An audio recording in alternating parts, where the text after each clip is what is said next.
말씀은 요한복음 20장 19절부터 23절까지입니다. 오늘 말씀은 요한복음 20장 19절부터 23절까지입니다. 제가 봉독합니다. 이날 곧 안식 후 첫날 저녁 때에 제자들이 유대인들을 두려워하여 모인 곳에 문들을 닫았더니 예수께서 오사 가운데 서서 이르시되 너희에게 평강이 있을지어다. 이 말씀을 하시고 손과 옆구리를 보이시니 제자들이 주를 보고 기뻐하더라. 예수께서 또 이르시되 너희에게 평강이 있을지어다. 아버지께서 나를 보내신 것 같이 나도 너희를 보내노라. 이 말씀을 하시고 그들을 향하사 숨을 내쉬며 이르시되 성령을 받으라. 너희가 누구의 죄든지 사하면 사하여질 것이요 누구의 죄든지 그대로 두면 그대로 있으리라 하시니라. 아멘. 얼마 전에 예수님의 부활에 대해서 잠깐 나눴습니다. 예수님께서 부활하셨다. 이 사실을 믿는다는 것은 단순히 예수님께서 죽음에서 살아나셨다. 그걸 믿는 게 전부가 아니라고 제가 말씀을 드렸습니다. 예수님의 부활을 믿는다는 것은 부활의 주님께서, 부활의 예수님께서 오늘 나와 함께 하신다. 이 사실을 믿는 것이 부활의 뜻이다. 이렇게 말씀을 드렸습니다. 그러니까 이게 무슨 얘기냐 하면 우리가 사랑하는 사람은 이제 사망을 하면 그럼 우리 곁을 떠나는 겁니다. 당연하죠. 우리 사랑하는 부모님께서 돌아가신 후에 영으로 우리에게 오셔서 말씀을 하신다든지 그런 일은 없습니다. 그런 걸 주장하는 사람이 혹시 있다면 그 사람은 무당이거나 아니면 사이비 종교인이겠죠. 자, 그런데 예수님만 예외적으로 부활을 하셨기 때문에, 죽음을 이기고 부활을 하셨기 때문에 어제도 오늘도 내일도 당신을 믿는, 당신을 따르는 백성과 함께 하실 수 있는 겁니다. 자, 그리고 이건 제 얘기가 아니고 예수님께서 친히 그렇게 말씀해 주셨습니다. 우리가 잘 아는 말씀, 마태복음 28장 20절 보도록 하겠습니다. 내가 너희에게 분부한 모든 것을 가르쳐 지키게 하라. 볼지어다 내가 세상 끝날까지 너희와 항상 함께 있으리라 하시니라. 항상 함께 하신다고 했잖아요. 그 약속의 말씀을 제자들에게만 주신 것이 아니라 우리에게도 주신 말씀이거든요. 자, 그래서 그 주님은 약속을 지키시는 분이기 때문에 지금 우리와도 함께 하시는 겁니다. 성령의 역사를 통해서 함께 하고 계시는 거죠. 자, 그러면 함께 있다는 것은 여러 가지를 의미하는데 그 중에 하나는 무엇이냐면 함께 있으면 말을 하잖아요. 대화를 한단 말이에요. 자, 그러면 이 부활의 주님께서 오늘 우리에게 무슨 말씀을 하고 싶으실까? 당연히 하고 싶은 말씀이 있지 않겠습니까? 여러분 자녀들에게 날마다 하고 싶은 말이 있잖아요.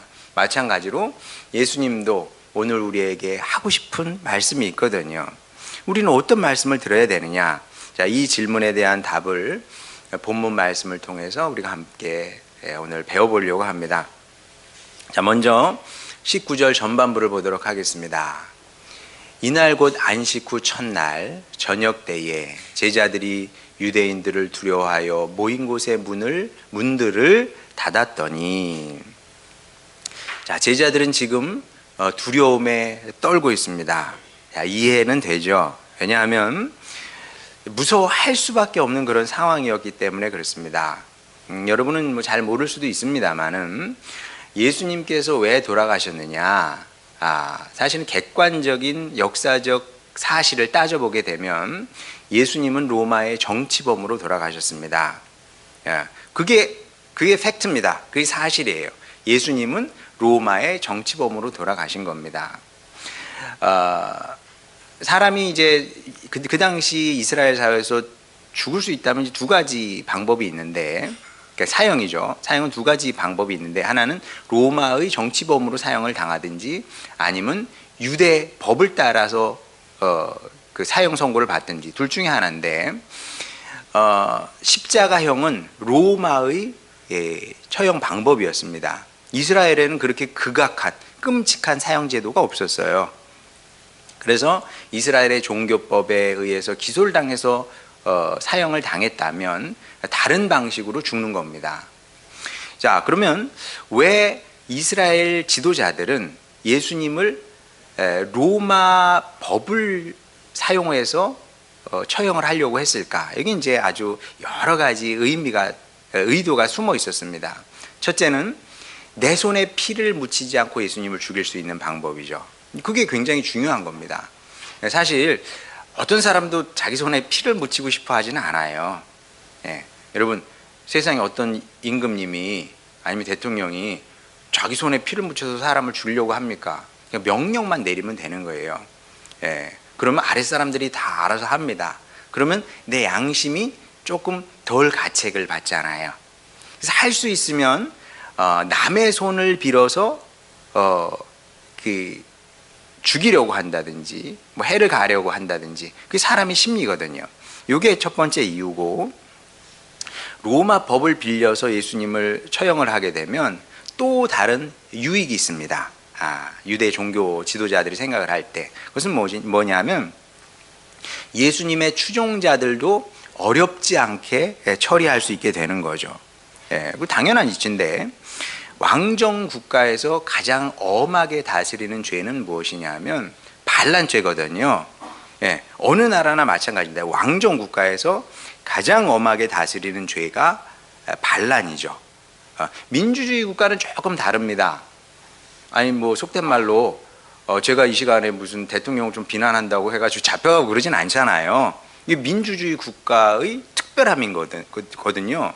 근데 왕정 국가에서는 있을 수 없는 일입니다. 왕의 아니면 정치 제도에 반기를 든다는 것은 그 사람만 이게 해를 당하는 것이 아니라 그 사람의 일가 친척, 그리고 그 사람과 친하게 지냈던 모든 사람들이 같이 죽는 것을 의미하거든요. 연좌제가 없는 나라가 없었어요. 옛날에는 왕정 국가에서는. 북한도 사실 마찬가지 아니겠습니까? 장성택이 처형을 당했어요. 장성택만 처형을 당한 것이 아니라 고위 탈북자들의 증언을 종합해 보면 장성택 일가는 뭐 말할 것도 없고 친했던 사람들까지 다 숙청을 당했다고 하지 않습니까? 자, 이게 전체주의 국가의 무서움이자 잔인함이죠. 싹 쓸어버리는 겁니다. 그러니까 정부의 그 조금이라도 이게 반란 세력이야. 그러면 뭐 아주 싹 도려내는 겁니다. 이게 이제 전체주의 국가의 끔찍한 잔인함 뭐 이런 거죠. 자, 그러면 예수님의 제자들이 이걸 알고 있었겠습니까? 몰랐겠습니까? 당연히 알 수밖에 없죠. 사회가 그랬으니까. 그 당시 사회가 그런다는 사실을 너무나 잘 알았기 때문에 이제 십자가가 우리의 차례예요. 우리 선생님이 십자가에 달려 돌아가셨잖아요. 우리는 예수님을 따라다녔던 아주 밀접한 관계를 갖고 있는 사람들이었으니까 이제 우리가 십자가에 달리게 될 거라는 사실은 뭐 당연히 예측할 수 있는 일이었던 거죠. 그러니까 무서울 수밖에 없었던 겁니다. 여러분이면 안 무섭겠습니까? 다 무섭죠. 십자가 달리는데 얼마나 무서운 일입니까? 자, 그런데 이런 두려움이 제자들만의 것이냐라고 질문을 해보면 꼭 그렇지는 않죠. 우리의 것이기도 합니다, 사실은. 물론 뭐 제자들이 갖고 있었던 공포에 비하면 우리가 일상에서 경험하는 두려움은 굉장히 사소한 것이기는 합니다.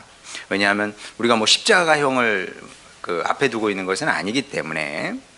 자, 그런데 우리의 경험은, 모든 개인의 경험은 굉장히 상대적인 거거든요. 우리 이제 그 군 제대하고 친구들 만나잖아요. 그러면 똑같이 하는 얘기가 있습니다. 뭐 6개월 단기사병으로 갔다 온 친구도 있고요. 18개월 단기사병 갔다 온 친구도 있고, 그 다음에 뭐 26개월 꽉 채워서 군생활한 친구들도 있는데, 뭐 일반 병으로 군대에 다녀온 친구들도 저 전방에서 고생한 친구들이 있는가 하면 좀 덜 고생한 친구들도 있거든요. 자, 근데 한결같이 뭐라고 얘기하냐면 다 군생활 힘들었다고 얘기합니다. 다 힘들었다고 얘기를 해요. 자, 그러면 어떤 친구의 말은 틀리고 어떤 사람은 말은 맞고 뭐 그런 겁니까? 그렇지 않다는 거예요. 다 맞는 말을 하고 있는 겁니다. 뭐 6개월이든 18개월이든 26개월이든 뭐 30개월이 됐든 간에 모든 사람에게 군 생활은 굉장히 괴롭고 힘든 그런 시간이었던 거죠. 우리 인생이 또 이와 비슷한 겁니다. 제가 이제 자주 하는 얘기처럼 사는 게 쉬운 사람은 아무도 없습니다. 다 물어보세요. 사는 게 쉽냐고 물어보면 나 사는 게 너무 쉽고 즐겁고 행복하고 뭐 이렇게 말하는 사람은 거의 없다고 봐야죠. 속의 근심, 밖의 걱정 늘 차고 넘치고요. 그리고 우리를 위협하는 세력도 늘 주변에 있는 겁니다. 그러다 보니까 사는 게 무섭고 두렵죠. 뭐 이건 뭐 저만의 얘기가 아니고요. 1960년대 실존주의 철학이 확 막 유행을 했잖아요. 전 세계적으로. 그때 실존주의 철학자들이 무신론자들이죠. 무신론자들이 인간의 실존은 두려움, 근심, 걱정, 부조리다. 이렇게 얘기를 했단 말이에요. 사람들이 공감을 하니까 그런 사람들 책을 찾아 읽고 그런 사람들 강연 찾아다니면서 듣고 그렇게 했던 거 아니겠습니까? 자, 그래요. 분석은 제대로 했습니다. 인간의 실존은, 인간이 산다는 것은 두려움과 근심과 걱정 이런 것에 매여서 사는 겁니다. 자, 그러면 뭔가 해결을 해야 될 거 아니에요. 이 문제를 해결을 해야 내가 살 거 아니야. 자, 그때 사람들이 주로 하는 것이 무엇이냐 하면 다시 이 말씀을 보게 되면 이날 곧 안식 후 첫날 저녁 때에 제자들이 유대인들을 두려워하여 모인 곳에 문들을 닫았더니 이렇게 말씀하고 있습니다. 저 지하실로 숨어 들어가서요, 모든 문을 2중 3중으로 걸어 잠그고 딱 봉쇄를 한 겁니다. 자, 여러분은 어떻게 생각하십니까? 자, 이게 지혜로운 방법이라고 생각을 하십니까? 유대인들이 무서워요. 그러니까 지하실로 숨어들어서 모든 문을 다 잠가. 그러면 이 문제가 해결이 됩니까? 정상적인 머리를 갖고 있는 사람이라면 이게 해결 방법이 아니라는 사실을 알잖아요. 근데 그런 행동을 하고 있다니까요. 모든 사람이 다 똑같은 거예요. 이런 방식으로 이 문제를 피해 보려고 합니다. 흔히 면피라고 그러죠. 이 해결책은 되지 못해. 근데 어떻게든 이 상황을 잠시나마 벗어날 수도 없는데 그런 말도 안 되는 방식으로 해결하고 싶은 겁니다. 그래서 숨어 있어요. 자, 그러면 평안이 찾아옵니까? 기쁨이 찾아옵니까? 아니에요. 더 무섭고 더 불안하고 이렇게 되는 겁니다. 조금만 소리가 나도 막 이렇게 떨게 되고 이렇게 되는 거죠. 자, 그런데 이때 부활의 주님께서 우리와 늘 함께 하시겠다고 약속하신 부활의 주님께서 제자들을 찾아오십니다. 자, 어떤 말씀을 하셨는지 19절 전체를 한번 보도록 하겠습니다. 이날 곧 안식 후 첫날 저녁 때에 제자들이 유대인들을 두려워하여 모인 곳에 문들을 닫았더니 예수께서 오사 가운데 서서 이르시되 너희에게 평강이 있을지어다. 신기하죠? 문을 다 닫았어요. 근데 부활의 주님께서 오셔서 가운데 서서 이런 말씀을 하신 겁니다. 뭘 의미할까요? 예수님은 언제 어디서나 우리와 함께 하실 수 있는 분입니다. 부활의 주님은 뭐 시공간을 가리지 아니하시고 믿는 사람들이 모인 곳에 늘 함께 하시는 분이고요. 당신을 믿고 의지하는 사람들이 가는 곳마다 늘 함께 하시는 분이다. 그 얘기를 지금 하고 있는 겁니다. 그리고 오셔서 뭐라고 말씀하시냐 하면 너희에게 평강이 있을지어다. 이게 무슨 뜻일까요? 지금 제자들은 떨고 있는데 너희에게 평강이 있을지어다 말씀을 하십니다. 무슨 뜻이겠어요? 아무 걱정하지 마라. 아무런 일도 일어나지 않는다. 그런 의미거든요, 이게. 여러분, 이 말씀을 잘 새겨드려야 됩니다. 왜냐하면 부활의 주님께서 지금 우리와 함께 하시는데 저를 통해서 지금 여러분에게 이 말씀을 주시는 거예요. 너희에게 평강이 있을지어다. 걱정하지 마. 아무 일도 일어나지 않나. 이 말씀을 지금 하고 계시는 거죠. 자, 이 말씀을 믿어야 돼, 들었으면. 근데 관건은 늘 여기에 있는 겁니다. 어떤 사람은 믿는데 어떤 사람은 믿지 않아요. 뭐 자유예요. 자유인데 믿지 않으면 어떤 일이 생기냐 하면, 그럼 이제 그때부터 사서 고생하게 되는 겁니다. 자, 이거 중요한 얘기예요. 우리가 예수님을 믿잖아요. 믿는데, 예수님을 믿는데 예수님의 말씀을 또 안 믿을 수도 있어요. 뭐 그런다고 해서 예수님께서 여러분을 버리고 그러시지는 않아요. 어떻게 버려요? 자식인데, 자식이 됐는데, 이미 회개하고 하나님의 자녀가 됐는데 버리지는 않지. 근데 예수님은 믿는데 예수님의 말씀을 믿지 않게 되면 어떻게 되냐면, 그때부터는 이제 사서 고생을 하게 되는 거죠. 사서 고생. 진짜 그렇습니다. 진화심리학자들이 하는 얘기가 있어요. 인간은 본능적으로 최악을 상정하면서 산다 그래요. 제 얘기가 아니라 학자들의 얘기니까 아마 맞을 겁니다. 또 진화심리학자들 중에서 기독교인은 별로 없거든요. 근데 그분들이 연구를 통해서, 긴 연구를 통해서 이게 데이터로 검증해낸 사실입니다. 대부분의 사람은 최악을 상정하면서 산다. 이걸 전문 용어로 부정편향 이렇게 얘기를 합니다. 부정편향. 난 죽을 거야, 망할 거야, 안 될 거야. 그런 쪽으로 생각을 하면서 최악을 대비하면서 산다는 거죠. 물론 부정편향의 순기능이 없는 건 아닙니다. 있어요. 최악을 상정하면서 살아야 만에 하나, 이건 진짜 만에 하나인데, 만에 하나 일어날 수 있는 재앙을 대비할 수 있는 거거든요. 그리고 뭐 국가 정도 차원에서는 이게 필요하기도 합니다. 예를 들어서 뭐 고리 원전이 터질 수도 있잖아요. 그런 일은 일어나면 안 되는데, 그러면 그 만에 하나 일어날 수 있는 그 가능성을 대비하며 살아야 되는 거고, 여러분 아시는지 모르겠네요. 우리나라 어딘가 보면은 그 모든 씨앗을 종자은행이 있대요. 아주 특별한 그 공간에 모아놨다고 그러더라고요. 왜냐하면 핵전쟁이라도 나면 종자는 있어야 될 거 아닙니까?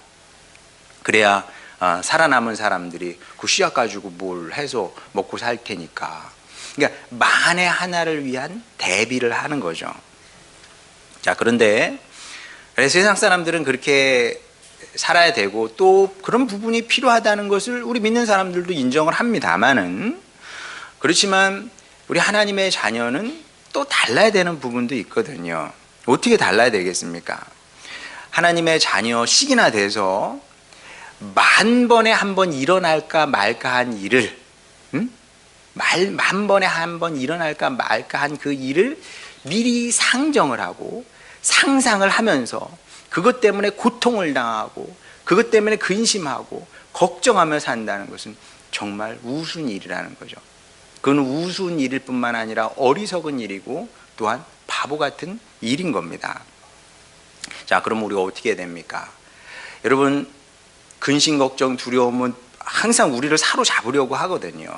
그러니까 흑암의 세력이라는 게 뭐 딴 게 아니고요. 흑암의 세력은 뭐 여러 가지가 있습니다만은, 우리를 유혹하는 것도 흑암의 세력입니다만은, 사실 솔직한 얘기로 제 나이쯤 되면 뭐 유혹이랄 게 별로 없어요.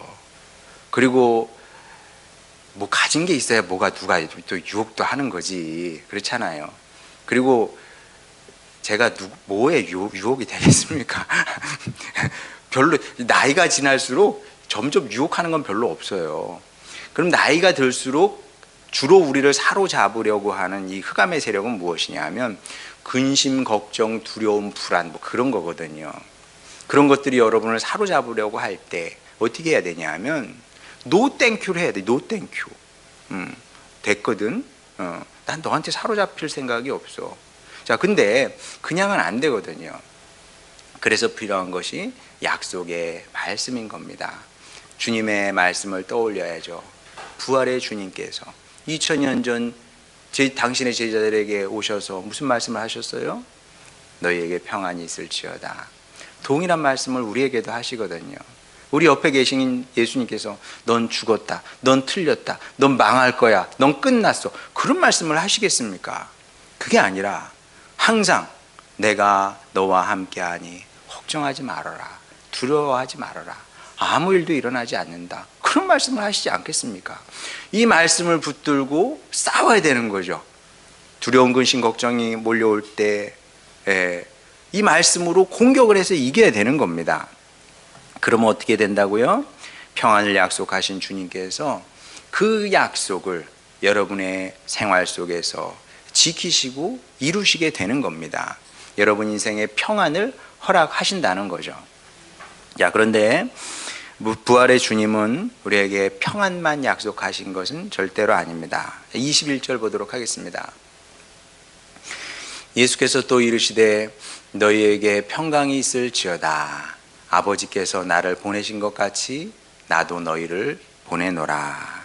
자, 이 말씀에도 깊은 뜻이 숨어 있는데, 지금 제자들은 두려움에 사로잡혀서 죽을지도 모르잖아요.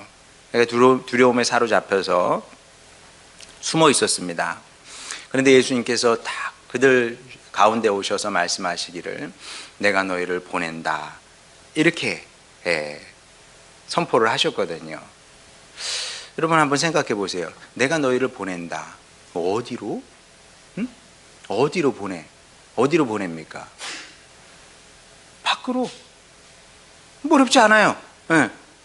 밖으로. 그럼 제자들이 딱 들었을 때, 야, 이거 진짜 황당하다.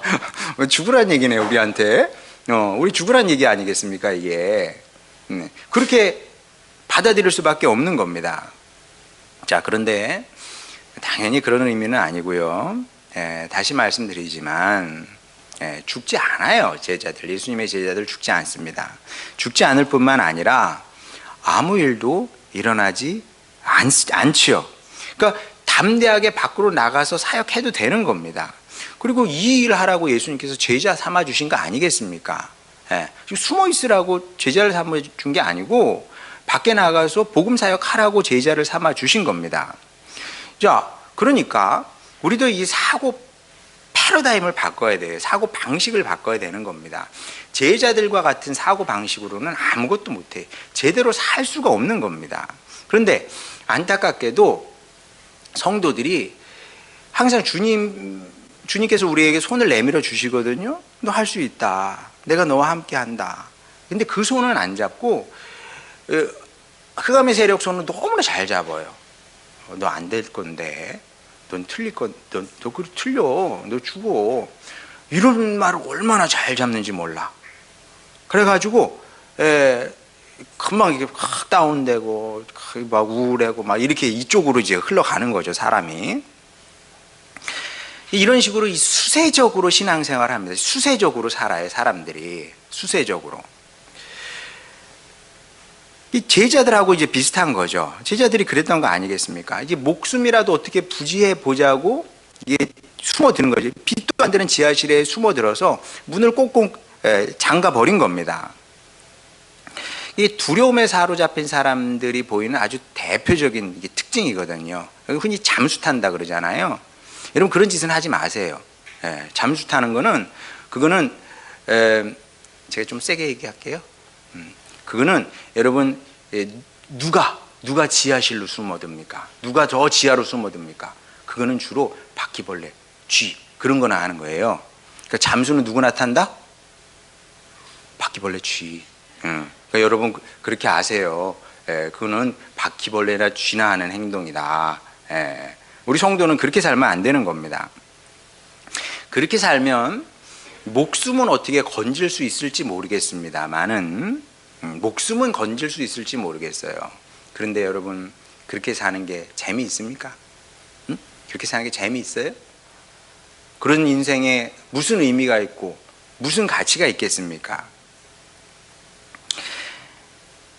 저는 꽤 오래전 얘기인데 우리나라 외국분이에요. 우리나라 축구 대표팀 감독 잠깐 역임했던 분인데 뭐 이름은 제가 잊어버렸습니다만은 그분이 그런 얘기를 했어요.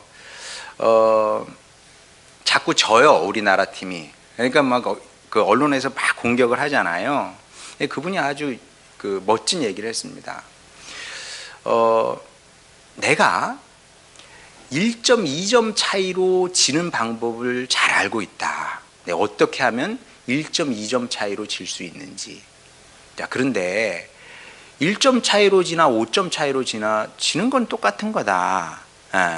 나는 지는 팀을 만들기 위해서 이 적은 점수 차로 지는 팀을 만들기 위해서 여기 한국에 온 것이 아니라 이기는 팀을 만들기 위해서 한국에 왔다.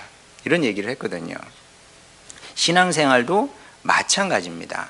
수세적으로 수비만 해가지고 이길 수 있겠어요? 불가능합니다. 탁구도요, 수비 탁구가 있어요. 수비 탁구 세계 1등 있으면 여러분 저한테 얘기해 보세요. 수비 탁구로는 1등 못해. 드물게 한 명 나오기는 했다고 제가 들었어요. 그런데 공격형 탁구 선수가 세계 1등을 하는 겁니다. 자, 신앙생활도 다르지 않아서 수세적으로, 수비적으로 신앙생활을 해서는 절대 이기는 인생을 살 수가 없는 겁니다. 그러면 어떻게 해야 되느냐? 예수님의 말씀을 들었으니 먼저 그 어둠침침한 곳에서 나와야 되는 겁니다. 나는 안 돼, 나는 틀렸어. 아니, 해보지도 않고 일단 끝까지 해. 끝까지 제 목회 보세요. 잘 안 됐잖아요. 지금 잘 되나? 뭐 몰라. 하여간 저한테 그거 관심 없어요. 관심사가 아닙니다. 잘 되고 안 되고는 관심사가 아니에요. 좀 끝까지 하는 거. 끝까지 끝까지 가서 그 결론을 봐야지. 결론을 보고 그 다음에 되고 안 되고는 얘기를 하는 겁니다. 여러분의 인생도 마찬가지예요. 이제 중간이잖아요. 이게 중간인데 된다, 뭐 안 될 것 같고, 뭐 끝난 것 같고, 망한 것 같고, 그럼 뭐 그다음 뭐 어떻게 하게? 그러니까 이제 저 바닥으로 내려가서 이제 있는 거죠. 그래서는 이기는 인생을 살 수가 없는 겁니다. 일단 나와서 주님의 말씀을 들었으니 이제 그곳에 나와서 이 수세적인 삶의 방식을 벗어버리고 이게 패러다임을 바꿔야 돼. 사고 방식을 바꾸고 내가 수비만 하겠다 이런 자세가 아니라 공격적으로 살아야 된다는 겁니다. 목숨을 부지하려고 사는 것이 아니라 내가 사명을 감당하겠습니다. 주님, 저에게 주신 사명이 있을 거 아닙니까?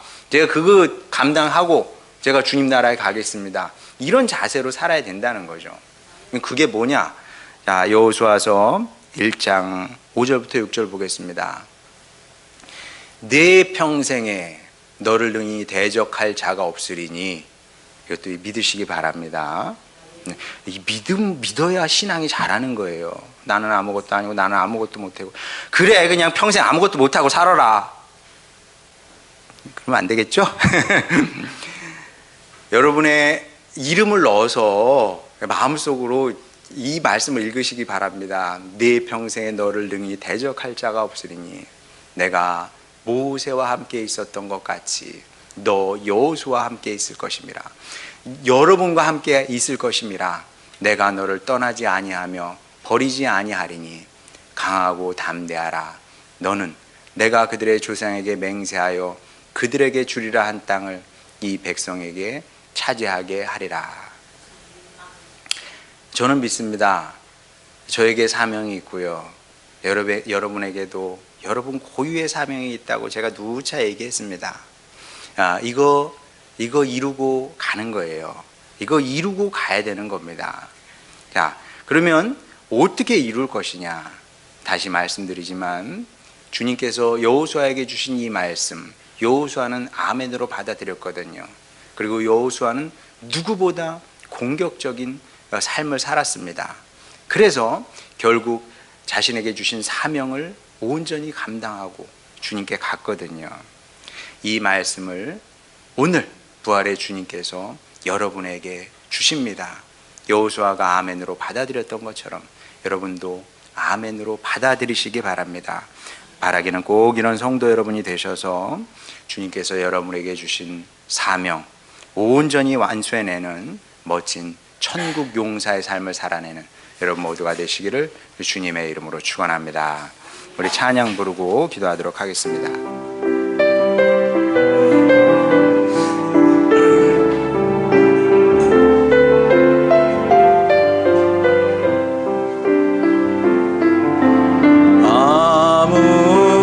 아무것도 두려워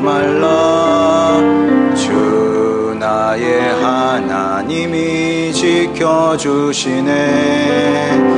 놀라지 마라, 겁내지 마라. 주님 나를 지켜주시네. 아무것도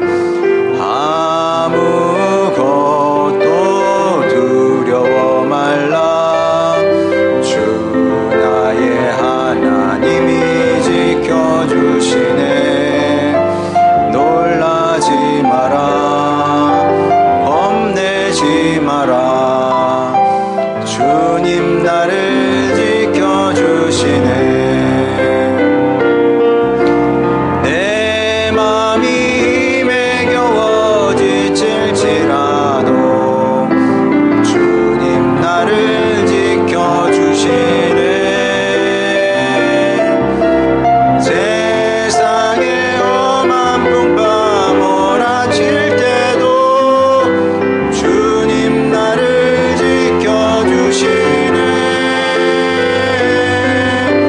주님은 나의 산성, 주님은 나의 요새, 주님은 나의 소망, 나의 힘이 되신 여호와. 한 번 더 불러보겠습니다. 아무것도 두려워 말라. 주 나의 하나님이 지켜주시네. 놀라지 마라, 겁내지 마라. 주님 나를 지켜주시네. 내 맘이 힘에 겨워 지칠지라도 주님 나를 지켜주시네. 세상에 험한 풍파 몰아칠 때도 주님 나를 지켜주시네. 주님은 나의 산성, 주님은 나의 요새, 주님은 나의 소망, 나의 힘이 되신 여호와. 자, 시간 우리 기도할 때 주님의 말씀을 마음에 새기고 살겠습니다. 우리 결단합시다. 우리 주님은 늘 우리에게 같은 말씀을 하십니다. 내가 너와 함께함이 아니냐. 강하고 담대하라. 내가 무엇이든지 할 수 있을 뿐만 아니라 너를 대적하여 싸울 상대도 없을 거다. 주님께서 분명히 이렇게 말씀을 하십니다. 그래서 이 시간 기도할 때 주님, 제가 이제 주님의 음성을, 주님의 말씀을 듣겠습니다. 주님, 못한다고, 안 된다고 생각하지 않겠습니다. 그렇게 결정하지 않겠습니다. 주님께서 된다고 말씀하셨사오니 주여 이 믿음으로 평생 살게 하여 주시옵소서. 그리하여 여호수아가 자신에게 하나님께서 주신 사명을 감당했던 것처럼 저도 제게 주신 주님의 사명을 감당해내겠습니다. 그렇게 멋진 인생을 살겠습니다. 성공적인 인생을 살겠습니다. 주여 축복하여 주시옵소서. 이런 기도 제목으로 주님께 나가도록 합시다. 기도하시겠습니다. 우리를 사랑하신 아버지 하나님, 주여 부활의 주님께서 오늘 우리에게 친히 말씀하셨습니다. 강하고 담대하라 말씀하셨습니다. 평안하라 말씀하셨습니다. 내가 너희를 보낸다 말씀하셨습니다. 주님의 자녀들이 주님의 음성을 듣게 하여 주시옵소서. 믿게 하여 주시옵소서. 그리함으로 말미암아 주여 우리 더 이상 지하실로 숨어들지 않겠습니다. 밖으로 나와서 주님께서 우리에게 맡겨주신 사명 감당하겠습니다. 본격적으로 살겠습니다. 아버지, 그렇게 사명 감당하는 주님의 일꾼이 되겠습니다. 주님, 한 영혼도 여기서 낙오하지 않게 하여 주시옵시고 주님 만나는 그날까지 주여 우리 이 길을 걸어가겠습니다. 그리하여 주님 앞에 섰을 때 잘했다 칭찬받는 주님의 백성들, 자녀들 되게 하여 주시옵시고 끝내 믿음으로 이기며 살기를 원하오니 아버지 하나님, 이 시대에 주님과 함께 주님의 역사를 만들어가는 우리 하늘소망교회 식구들 되기를 원합니다. 주여 축복하여 주시옵소서. 아버지, 주님께서 우리에게 주신 사명을 이룰 뿐만 아니라 아버지 주님께서 우리를 통해서 이루시겠다고 하신 계획을 이루며 살아가는 우리 모두가 되겠사오니 아버지 하나님, 우리를 통해서 영광받아 주시옵소서. 우리의 기도를 들으심을 감사드립니다. 주여, 성령의 능력으로 우리의 기도가 이루어지는 것 우리 보게 하여 주시옵소서. 우리를 통해 영광받아 주시옵소서. 예수님의 이름으로 기도드렸습니다. 아멘.